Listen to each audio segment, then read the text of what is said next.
আসসালামু আলাইকুম। আজ থেকে ২ বছর আগে এই গাছটা রোপণ করেছিলাম। এটা হচ্ছে ন্যাংগা জাতের আম। এই আমটা অতীব মিষ্টি। অ্যা খাওয়ার সময় একটা হালকা ক্ষীরের গন্ধ রয়েছে। আমটা যদি উপযুক্ত পরিচর্যায় একটা আমের ওজন ৭০০ থেকে ৮০০ গ্রাম পর্যন্ত হয়ে থাকে। বর্তমানে এগুলো ২৫০ থেকে ৩০০ মতো হবে। এখানে গাছের গোড়ায় কোনো পুষ্টি উপাদান দেওয়া হয় নাই। বিধায় আমার সাইজ একটু ছোট। গাছ আমগুলো হারভেস্ট করার পরে আমি গোড়ায় আবার সার দিব। ওইদিকে একদম ওইদিকে পড়ে যাচ্ছে। ওইদিকে হ্যাঁ, এটা।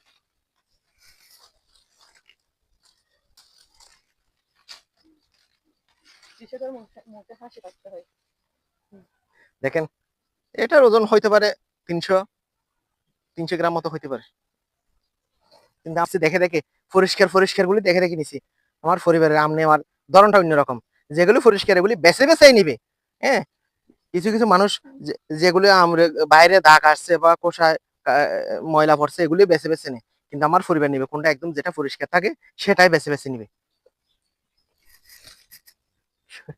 এটা হচ্ছে আরেকটা আমের জাত। এটা হচ্ছে আরেকটা আমের জাত। এই অনেক আমে ভরপুর ছিল। কিন্তু কিছু আম আমি খাইছি আর বাকিগুলো আমার আশেপাশের মানুষ চুরি করে নিয়ে গিয়েছে। তারপরে এই আমটা কাঁচা অবস্থায় খুব টক, খাইতে পারে না, মুখে নেওয়া যায় না। কিন্তু পাকলে অনেক সুমিষ্ট। হ্যাঁ, এটা হচ্ছে স্থানীয় জাত। এই জাতটার ফলন খুব প্রচুর হয়, কিন্তু টক বেশি। কিন্তু আল্লাহর রহমতে আমাদের গাছে এখানে কোনো পোকার আক্রমণ নাই। আমগুলি ওই কিন্তু এখানকার আটিটা অনেক ছোট, কিন্তু আম রসালো, খুব সুমিষ্ট হয়। হ্যাঁ, পাকার পরে এই আমটা খুব রসালো ও সুমিষ্ট হয়। কোনো আঁশ নাই। হ্যাঁ, আটিটা অনেক চ্যাপ্টা, একদম ছোট। আচ্ছা, আচ্ছা ভাই, এটা হচ্ছে বাড়ি আম ১১ অর্থাৎ কাটিমন। এই আমটা অনেক অনেক মিষ্টি হয়। কিন্তু এখন বর্তমানে মুকুল আসতেছে। কিছু আম এর আগে ছিল, এগুলি ঝরে পড়ে গেছে। কিন্তু এখন এটাকে আমি আমের জন্য পরিপূর্ণ করে রেডি করছি। এখন কিছু পুষ্টি উপাদান দেব। কিছুদিন পরে আমি স্প্রে করব। যখন মুকুল আসতেছে দেখতেছেন, একটা স্প্রে করতে হবে। স্প্রে না করলে এগুলো অনেক অনেক সময় আমটা ঝরে পড়ে যায়। হ্যাঁ, পরাগায়ন ঠিক মতো হয় না। এটা হচ্ছে আম্রপালি। এখানে অনেক ফুল ফল অনেক আসছিল, অনেক আমার আসছিল, মুকুল আসছিল। আমি অনেক ঝেড়ে ফেলছি।